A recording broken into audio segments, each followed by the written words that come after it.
Vamos ler então Mateus 5, do verso 33 ao verso 37, diz assim: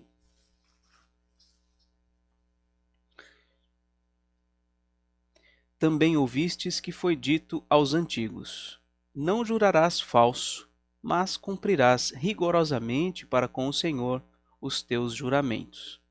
Eu, porém, vos digo: de modo algum jureis, nem pelo céu, por ser o trono de Deus, nem pela terra, por ser estrado de seus pés, nem por Jerusalém, por ser cidade do grande rei. Nem jures pela tua cabeça, porque não podes tornar um cabelo branco ou preto. Seja, porém, a tua palavra sim, sim, não, não. O que disto passar vem do maligno. Vamos mais uma vez falar com o Senhor.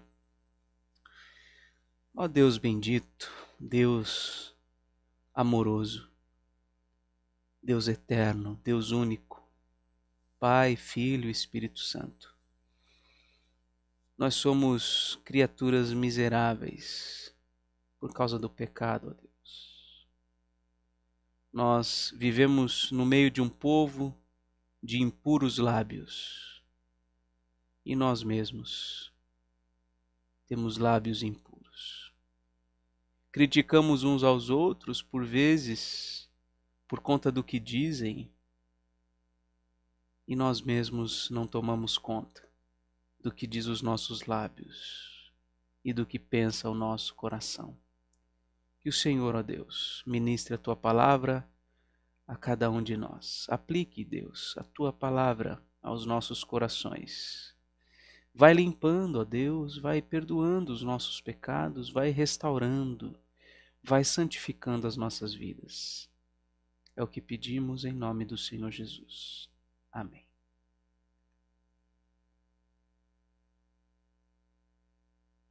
Nas últimas semanas nós temos refletido nos ensinamentos de Jesus que se alinham perfeitamente com os mandamentos do Antigo Testamento. O que nos ensina, Jesus nos ensina com isto, né, que a Bíblia é um livro só. Essa separação entre Antigo e Novo Testamento, na verdade, é uma divisão artificial, porque a Bíblia é um livro só. Os mandamentos do Antigo Testamento, a lei de Moisés, ela se cumpre na pessoa de Jesus Cristo.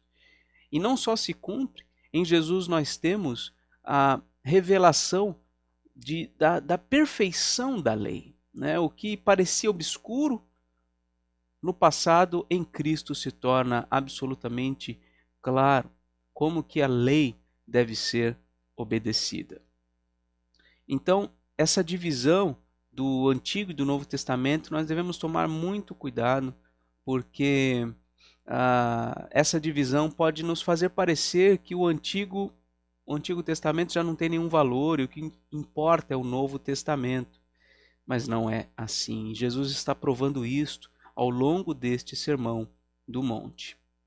A palavra de Deus, meu irmão, minha irmã, é toda a Escritura, né? A vontade de Deus, as suas promessas para as nossas vidas são reveladas desde o primeiro capítulo de Gênesis até o último capítulo do livro de Apocalipse.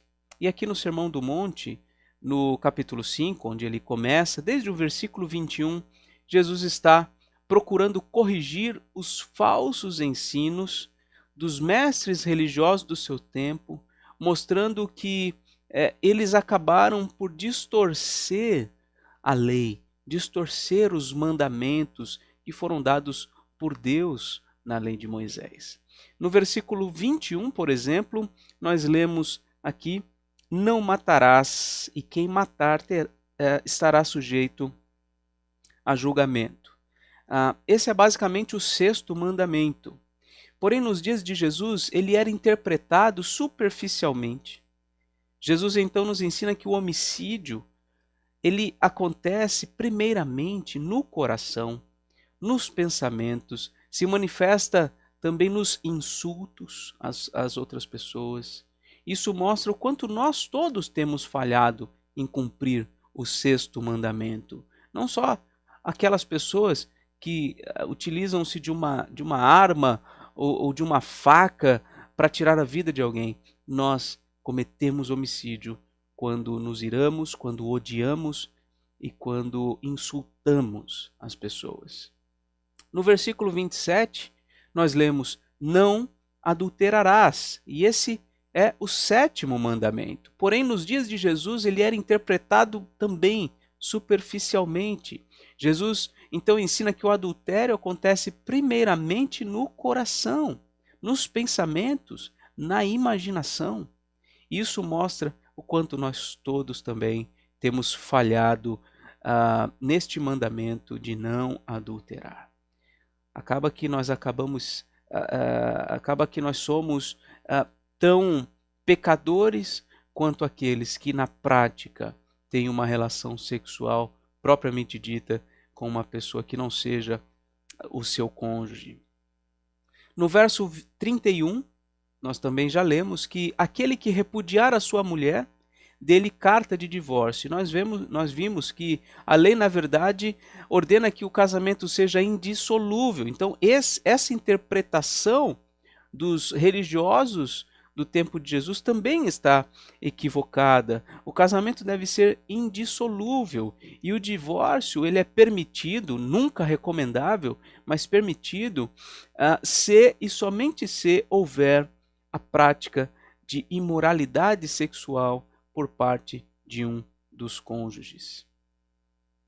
Até aqui, pelo que nós temos visto, então, nas últimas reflexões, eu creio que já ficou bastante claro que o ensino dos religiosos judeus do tempo de Jesus estava desalinhado com a verdadeira vontade de Deus expressa na lei de Moisés. E hoje nós vamos refletir na avaliação que Jesus faz do ensino dos mestres da lei a respeito do mandamento sobre o juramento. Então, o versículo 33 diz o seguinte: também ouvistes que foi dito aos antigos: não jurarás falso, mas cumprirás rigorosamente para com o Senhor os teus juramentos. E mais uma vez aqui, a impressão que dá é que Jesus está citando um trecho da lei de Moisés do Antigo Testamento, mas na realidade Jesus não está se referindo ao que consta na lei de Moisés, mas sim ao ensino dos fariseus e dos mestres da lei lá no seu tempo. Aparentemente está correto dizer que não devemos jurar falso ou jurar falsamente e devemos cumprir rigorosamente para com o Senhor os nossos juramentos. E isso é o mesmo que dizer que nós nos comprometemos a fazer algo e temos que cumprir, né? Então, o que está posto no versículo 33, em outras palavras, é a mesma coisa que dizer que nós temos que cumprir o que nós prometemos. Pois é, mas os religiosos do tempo de Jesus flexibilizaram esse mandamento, flexibilizaram esse princípio básico. Para entendermos isto, temos que compreender o que, para os fariseus e para os mestres da lei do tempo de Jesus, significava não jurar falso ou não jurar falsamente. O que significa isso? Para eles, jurar falsamente significava profanar o nome de Deus e não ser desonesto com as palavras. Vou falar mais uma vez sobre isso. Para eles, jurar falsamente era o mesmo que profanar o nome de Deus. Para eles, jurar falsamente não era o mesmo que ser desonesto com as palavras. Tá? Então, a gente tem que tomar muito cuidado nessa hora de interpretar a Escritura, e se nós estivermos lendo de forma desatenta, sem muito critério, nós vamos acabar fazendo uma interpretação equivocada. Para eles, o problema então estava em jurar por Deus. Esse era o problema. Jurar por Deus e não cumprir era o grande problema. Mas se caso as pessoas jurassem por qualquer outra coisa que não fosse Deus, então, e não viessem a cumprir esse juramento, então não haveria tanto problema assim. Ou seja, eles acabaram minimizando, enfraquecendo o compromisso que a pessoa deve ter com a sua palavra. Eles acabaram atribuindo o valor, a seriedade, somente quando é feito o juramento por Deus. Então, se não é feito o juramento por Deus, se é feito o juramento por qualquer outra coisa, então o não cumprimento disto não acarreta tantos problemas. Quando alguém faz um juramento, geralmente recorre a algo que seja supostamente maior do que ele, que possa realmente suprir, satisfazer aquela pessoa para quem está sendo feito aquele juramento, como uma forma de dar uma garantia de que aquilo que está sendo prometido, né, será realmente cumprido. Um exemplo disso bem superficial, talvez, é quando você faz um contrato de financiamento de um imóvel. Você está jurando que vai pagar todo o valor combinado. É um juramento. Quando você assina um contrato, você está fazendo um juramento. E neste caso, o juramento se sustenta no próprio imóvel. O próprio imóvel se torna a garantia daquela transação, daquele juramento. Ou seja, se você não cumprir com a sua parte neste contrato, neste juramento, que é pagar as parcelas, o imóvel será tomado de você. Então, o juramento funciona basicamente assim. Então, quando alguém jurava por Deus, ou jurava pelo nome de Deus, seria o mesmo que invocar a maldição de Deus sobre si mesmo, no caso de não cumprir o que estava sendo prometido. Para não incorrer no pecado de jurar pelo nome de Deus e não cumprir e acabar sendo amaldiçoado, então os religiosos judeus, que eram bem brasileirinhos, eles davam um jeitinho para tudo, eles ensinavam as pessoas que poderiam então jurar pelo céu, jurar pela terra, jurar por Jerusalém, jurar pela própria cabeça, pois no caso de não cumprirem o prometido, não haveria então o pecado contra Deus. E dessa forma haveria a obrigação de cumprir rigorosamente o que foi prometido, somente realmente se fosse jurado por Deus. Se não foi jurado por Deus, então as consequências são bem mais leves. Na lei de Moisés, a gente encontra estes mandamentos. Eu vou citar aqui, apenas se você quiser anote as referências. São 4 textos, 4 frases praticamente. A primeira delas é: não tomarás o nome do Senhor teu Deus em vão. Isso está em Êxodo 20, versículo 7. Este é o terceiro mandamento. Outro texto é: não jurareis falso pelo nome ou pelo meu nome, pois profanaríeis o nome do vosso Deus. Isso está em Levítico 19, versículo 12. Em Números 30, versículo 2, diz assim: quando um homem fizer voto ao Senhor, não violará a sua palavra. E em Deuteronômio 23, 21 está escrito: quando fizeres algum voto ao Senhor teu Deus, não tardarás em cumpri-lo. Então, para não incorrer no pecado, na falha, na quebra destes mandamentos, os fariseus e os demais intérpretes da lei acreditavam que bastava não usar o nome de Deus. Mas será que isso seria o suficiente para não pecar, não quebrar estes mandamentos? Jesus mostra no verso 34 até o verso 37 que eles estavam absolutamente errados na interpretação deles. Porque ao omitir que o nome de Deus do juramento e jurar por outras coisas quaisquer, eles não estavam escapando do pecado que a lei condena. Vamos ler de novo o versículo 34 até o 36, na verdade. Diz assim: eu, porém, vos digo, de modo algum jureis, nem pelo céu, por ser o trono de Deus, nem pela terra, por ser o estrado de seus pés, nem por Jerusalém, por ser cidade do grande rei, nem jures pela tua cabeça, porque não podes tornar um cabelo branco ou preto. Jesus está mostrando nesses versos que nenhuma das coisas pelas quais eles ensinavam que as pessoas poderiam jurar realmente estava à parte de Deus, estava separado de Deus. Na cabeça dele, se você jurar pelos céus, você não está jurando por Deus. Se você jurar pela terra, você não está jurando por Deus. Se você jurar por Jerusalém, você não está jurando por Deus. E assim por diante. Mas em outras palavras, o que Jesus está dizendo é o seguinte: vocês juram pelo céu, acreditando que estarão isentos do pecado de jurar por Deus, mas o céu pertence a Deus. O céu é o trono de Deus. Vocês juram pela terra, acreditando que estarão isentos do pecado de jurar por Deus, mas a terra também pertence a Deus, e é onde Deus coloca os seus pés. Vocês juram por Jerusalém, acreditando que estarão isentos do pecado de jurar por Deus, mas Jerusalém também pertence a Deus, e é chamada a cidade do grande rei. Vocês juram pela própria cabeça, acreditando que estarão isentos do pecado de jurar por Deus, mas a cabeça de vocês pertence a Deus. E ele não só sabe quantos fios estão plantados na sua cabeça, como também lhe ordena que caiam ou que fiquem firmes. Jesus ensina que não tem escapatória. Tudo o que vocês dizem perante a face de Deus.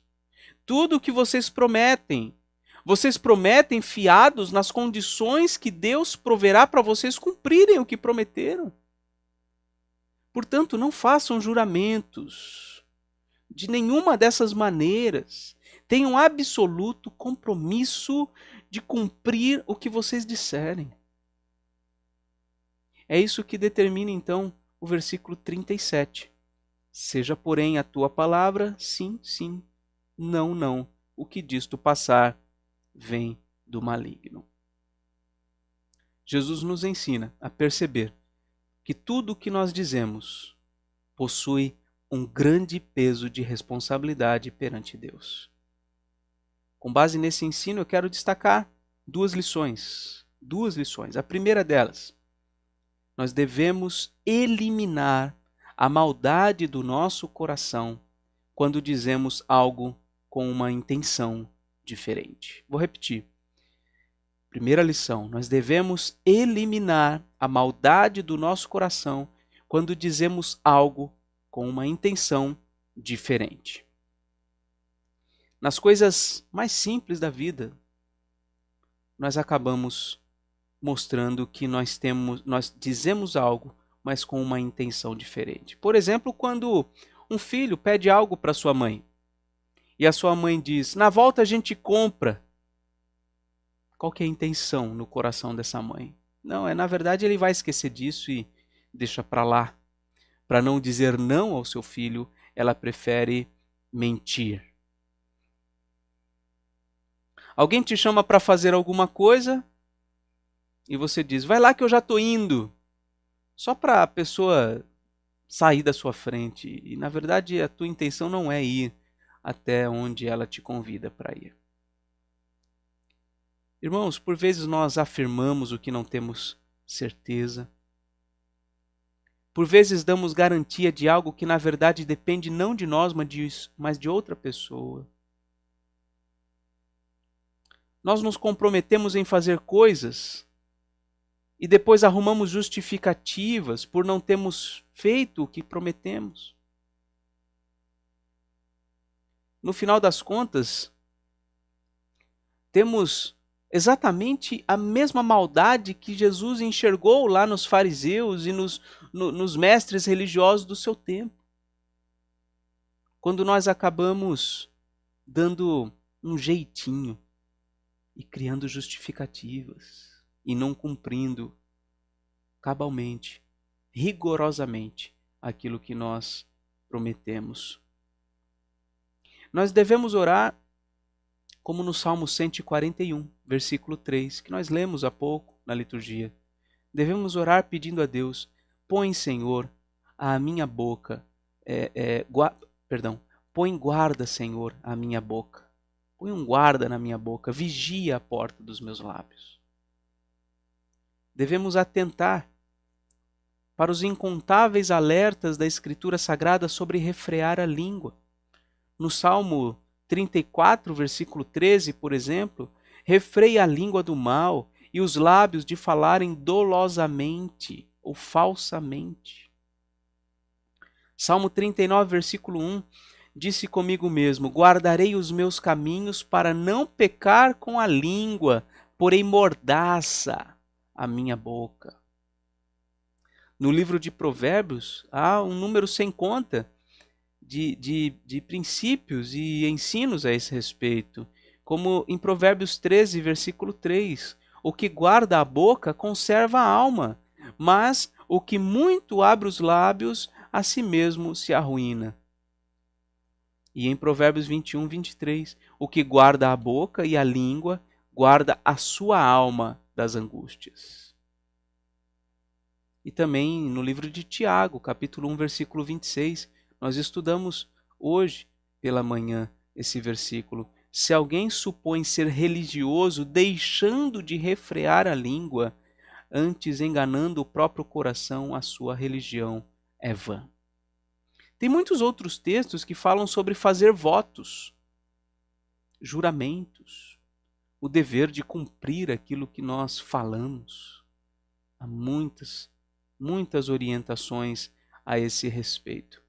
Então, a primeira lição que nós devemos aprender é que nós temos que eliminar da nossa vida